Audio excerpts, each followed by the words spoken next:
Okay, so with this video I gonna end these technical demonstrations for ZOpticals. We are gonna see the last tab called DTMB, Distortion, Transforms and Motion Blur tab.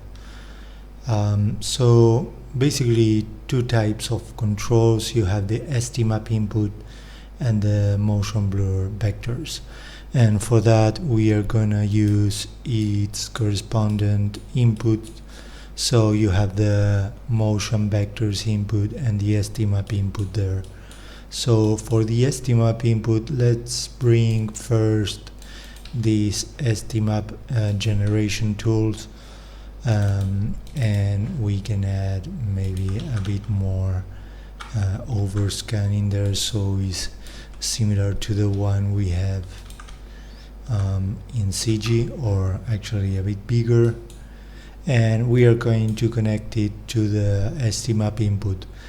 And also for the motion vectors, we have to shuffle them to the RGB channel, and there it is. So we have now connected both inputs into ZOpticals. So let's start experimenting what you would do with this tab if you want to use it.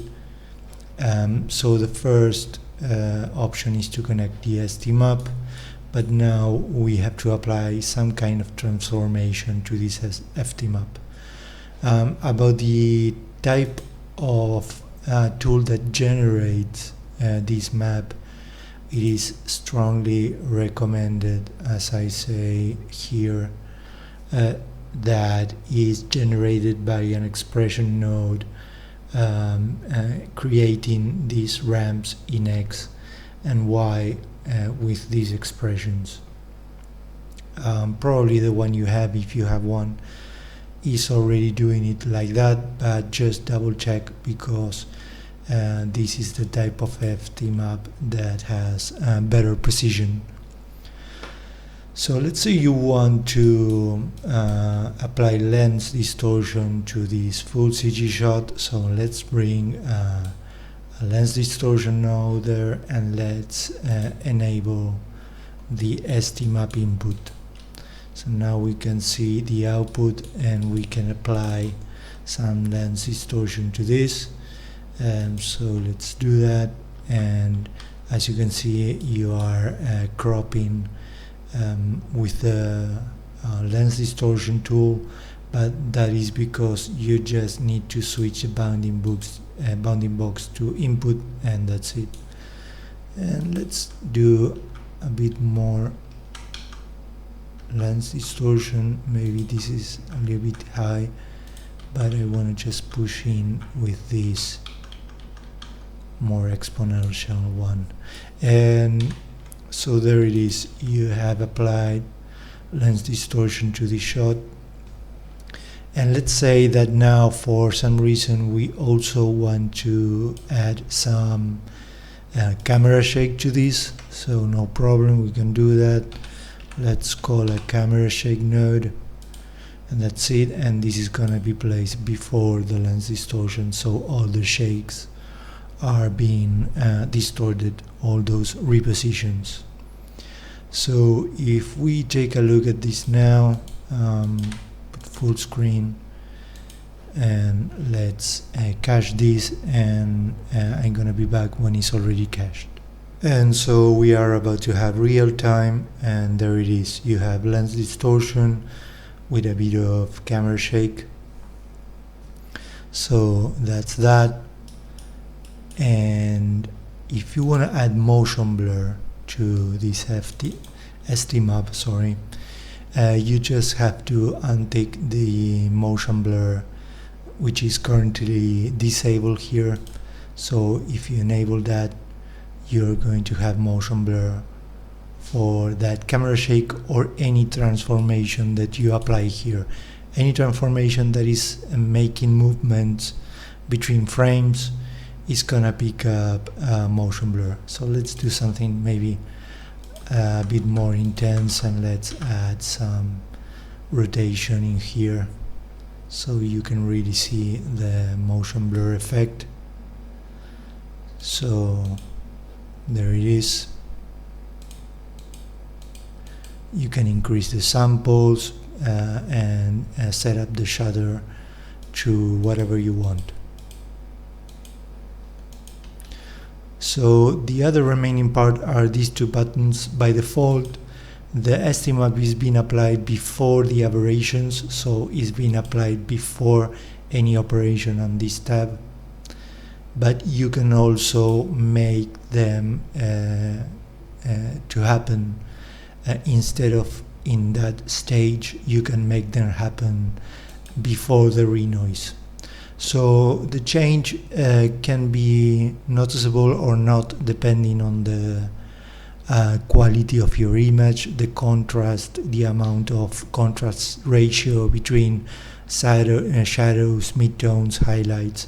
So you might want to toggle this to apply before renoise, but usually it's okay to do it before the aberrations. Let's now take a look at the motion vectors tab, which is going to be this input over here. So this tab is going to pick up the motion vectors that you have already included in your full CG shot, if you have one, if you have motion vectors, I mean. So let's turn the estimate input off, and let's enable motion vectors.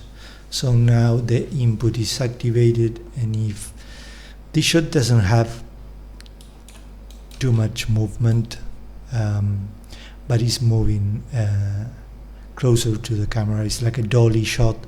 So if we go kind of high in motion blur, and if we see the output of ZOpticals, you're gonna see the motion blur picking up.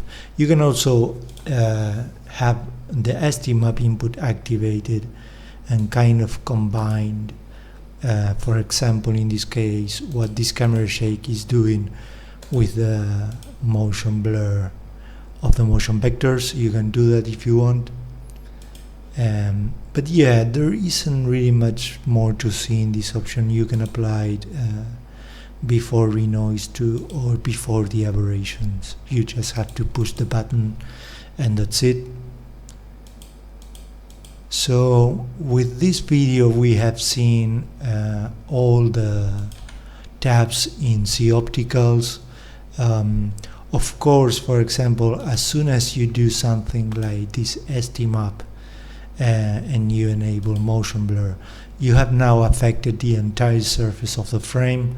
So in this case, for example, none of these options that we have seen to apply regrain to astigmatism mats or whatever, this is kind of not going to be applicable. You're usually not gonna use them in these cases, but maybe you're gonna still add in just a little bit of renoise to recover the original noise from the render engine, if you want to do that. The other option is to just leave the entire frame soft, and then you're going to apply your comp regrain at the end of whatever shot you're doing.